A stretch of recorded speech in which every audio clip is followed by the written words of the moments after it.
How's it going, you beautiful people? I'm Jake the Ashen Hollow, and I hope you're all doing fantastic. In this video, we're going to recap the events of the first 3 Darksiders games before Genesis comes out. Now, I know Genesis is technically a prequel to the events in the games, but I figured I'd briefly jog your memory as there's likely to be some foreshadowing and information in Genesis that will be more clear with a refresher course. But before we jump into it, I'd like to excitedly mention and thank my sponsors for this video, Raid Shadow Legends. Raid is one of the top 3 ranked RPGs on the Google Play Store. With 10 million mentions in just a few months and 15 million downloads over the course of the last 6. If you're unfamiliar with Raid, it's a mobile epic dark fantasy turn-based game with over 400 champions for you to collect and customize yourself. Enjoy a fully voiced story-driven campaign, explore 1 million+ champion builds, raid with your friends in a clan, or claim glory in the PvP arena. And the best part is, it's free to play. Other features include adding 14 new champions to the game every month and progression awards. And once you complete these missions, you'll land yourself one of the best legendary champions in the game, the Arbiter. This game is growing fast, and on the screen you can see the roadmap for their bright future. So, if you're interested, follow the link in the description, and you'll get 50,000 silver and a free epic champion as part of the new player program to start your journey. And thank you again, Raid, and thank you guys and gals for sticking with me. We start our story at the beginning of time, and ever since, a war has been waged between heaven and hell. During this conflict, a demon named Lilith created the Nephilim race from the dust of both angel and demon. The Nephilim were a mighty race of conquerors who put many worlds to the sword, but 4 of these Nephilim eventually grew weary of the slaughter and made a pact with the Charred Council, an ancient entity tasked by the Creator to preserve the balance. These 4 Nephilim were granted great powers by the Council and became the 4 Horsemen. Their first task was to wipe out their own kin and destroy their souls, but the horseman Death could not bring himself to rid their souls, so he collected them in an amulet which he bestowed upon a being known as the Keeper of Secrets or the Crowfather. Amid the turmoil of Heaven and Hell's battle, mankind was born. The Charred Council mediated a truce between Heaven and Hell to put an end to the conflict until such a time as humanity was ready for the ultimate end war between the 3 kingdoms that would finally bring about balance. 7 seals were forged, all to be broken at the appointed time to signal that war. We fast forward to modern day humanity as we witness angels and demons falling from the sky, battling against one another and destroying human cities in the process. It appears that the end war has begun. We see the Horseman War arrive on the battlefield, which shocks the leader of the angelic Hellsguard, Abaddon, who says that the seals were not broken just before he's crushed by a demon named Straga. War is brought back and chained before the Council, who accuse him of treason and conspiring against the balance, accuse him of starting the apocalypse and dooming humanity. War says that the seals were broken and that he was called, to which they ask why then the other horsemen were not summoned, and then tell him that the seals are indeed intact. Imprisoned, War will remain. It's here we turn our eyes to the Pale Rider, to the horseman Death. After hearing of War's imprisonment, he immediately sets off to clear his brother's name, as he believes him innocent and is the product of some conspiracy. Death seeks out the Keeper of Secrets, whom he bestowed the amulet filled with the Nephilim souls upon. The Crowfather confirms that War is a part of a conspiracy and asks Death what he intends to do to clear his brother's name. Death replies that he doesn't intend to clear his name, but to erase the crime entirely, to resurrect humanity. The Crowfather says that he'll need to start at the Tree of Life, but will not open a portal for him unless he takes back the Nephilim souls. Death refuses and a battle erupts. As Death slays the Crowfather, the amulet is shattered and the shards of it embed themselves in Death's chest. He wakes up sometime later in the Forge Lands, where the OG architects, the Makers, reside. But the way to the Tree of Life is barred with corruption, so Death helps the Makers take care of that. And once at the tree, Death is pulled inside and meets the avatar of corruption, Absalom, who is the eldest of the Nephilim. After this grudge match showdown, the tree spits Death out in the Dead Plains. There he continues his quest. He learns that the tree can only show him what he needs, which happens to be the Well of Souls, the key to creation. Once he arrives at the well, he finds it guarded by a creature known as the Wailing Host, who inside holds all the souls of humanity, so Death takes it out. Once at the well, he is met by the spirit of the Crowfather, who tells him that the well is corrupt and that he'll need 2 keys to repair it, one held by heaven and one by hell. So Death promptly sets out to retrieve the keys, and along the way he runs into Lilith, his mother in a manner of speaking, who tells Death that when the time comes to look into his heart and resurrect the Nephilim instead of humanity, a twist of fate not thought possible. Once he makes it back to the well, the Crowfather says that whatever his choice to resurrect one, he'll have to sacrifice the other. Death briefly hesitates before plunging himself and the Nephilim souls still embedded in him into the well to resurrect mankind. Around the time Death begins his journey, the horsewoman Fury was summoned by the Council. She sees war chained before them and is thrown off when she learns that the apocalypse has begun, more so that her brother had supposedly started it. The Council have a mission for her. They say that when the apocalypse began, the 7 deadly sins were released from their prison, and they want her to put them back. She asks why she was chosen for this mission over a more level-headed brother of hers, to which the Council replies that Strife is on another mission and that Death has gone missing, but we know exactly what he's getting up to. The Council send a Watcher with Fury to assist her, and before she heads to Earth to imprison the sins, War warns his sister to be vigilant, that they are the victims of a conspiracy. Once on Earth, Fury first defeats the sin Envy and uses her talisman to imprison the sin. Fury then runs into the infamous demon Vulgrim, who also relays the same warning as her brother, that the horsemen are just pawns here. She heads to a place called Haven, where she finds a group of Makers protecting the last remnants of humanity. And for their assistance, the Maker Ulthane asks Fury to shepherd any humans back to Haven that she comes across on her journey, to which she reluctantly agrees.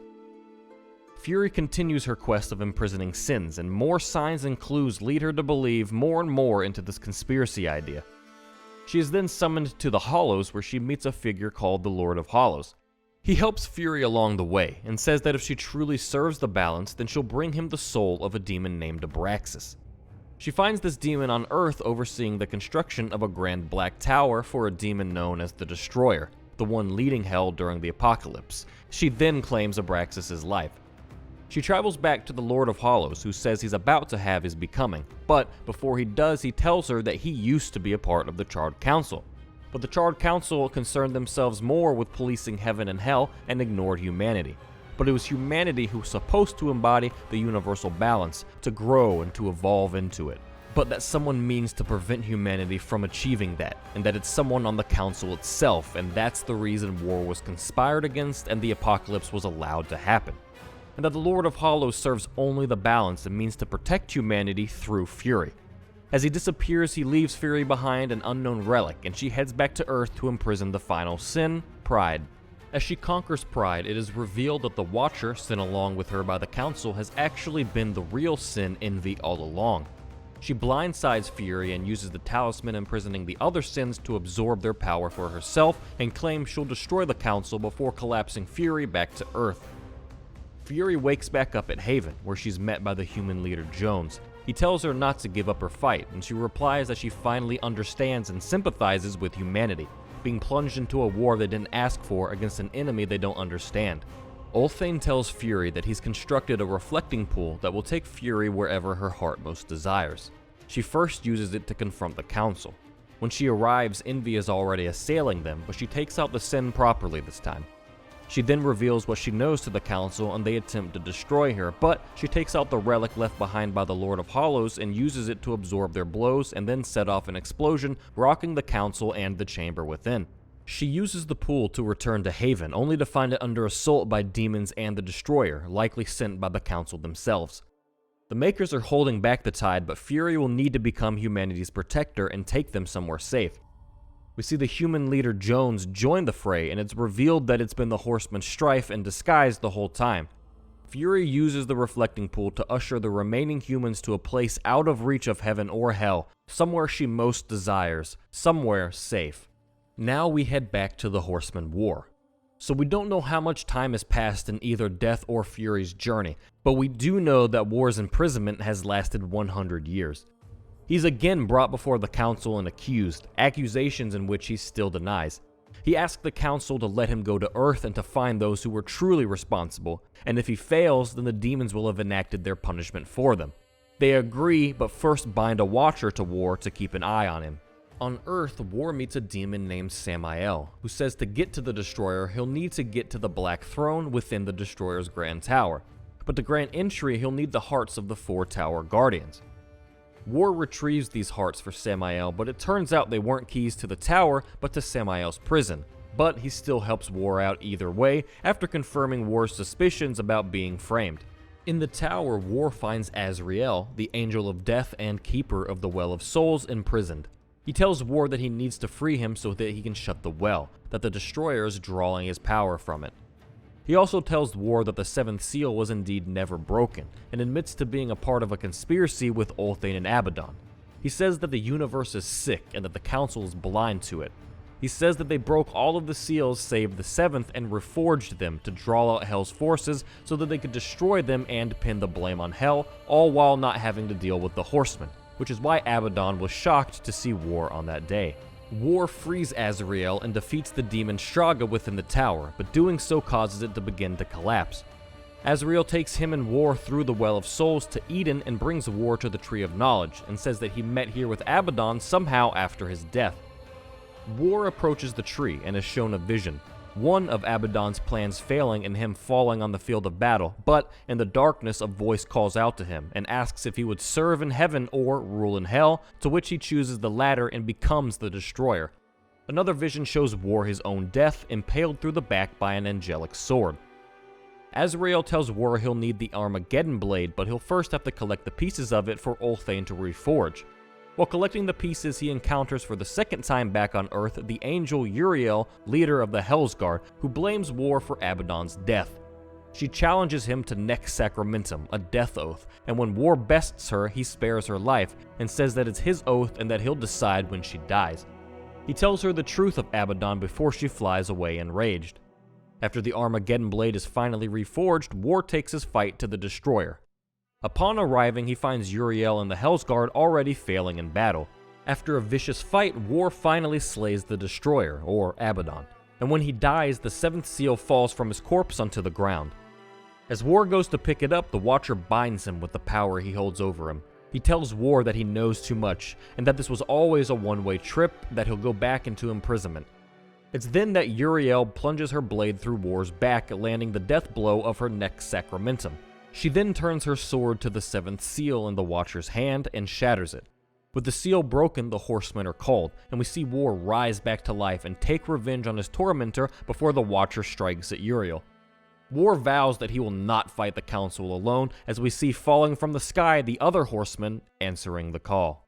You will be hunted. The White City for certain, the Council, and there will be others. You would wage this war alone? No. Not alone. War had broken the seventh seal, summoning the Horsemen of the Apocalypse. And the number of the riders shall ever be 4.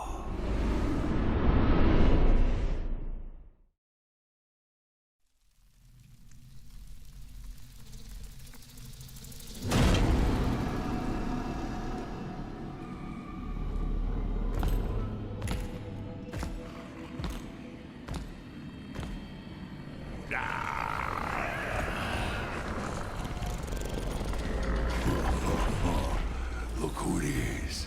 Strife. You know who I am? Yeah. I met your sister once. She was a lot bigger than you.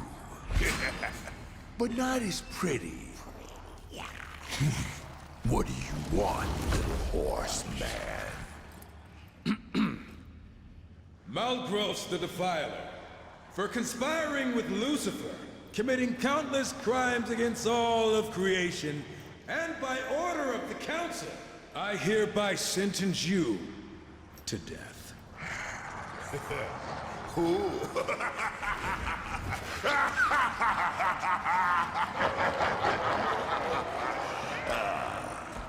You come into my place alone, threaten me, and think you're just walking out of here.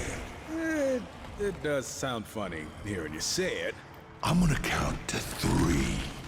If you're still standing here, I'm gonna defile your corpse in ways you can't possibly imagine. Feed what's left to my boys.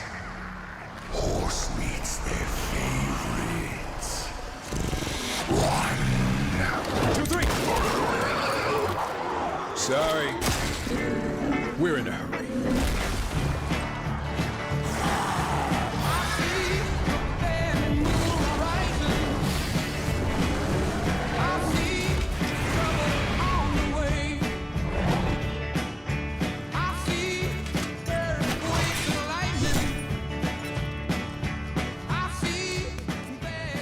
Oh, and, I'm not alone. Thanks so much for watching, everyone. If you haven't already subscribed, I hope that you will, and be sure to ring the bell icon for notifications. Follow me on Twitter for reasons, and consider checking out my Patreon page if you want to support the channel further. Thanks again. Peace, I'm out!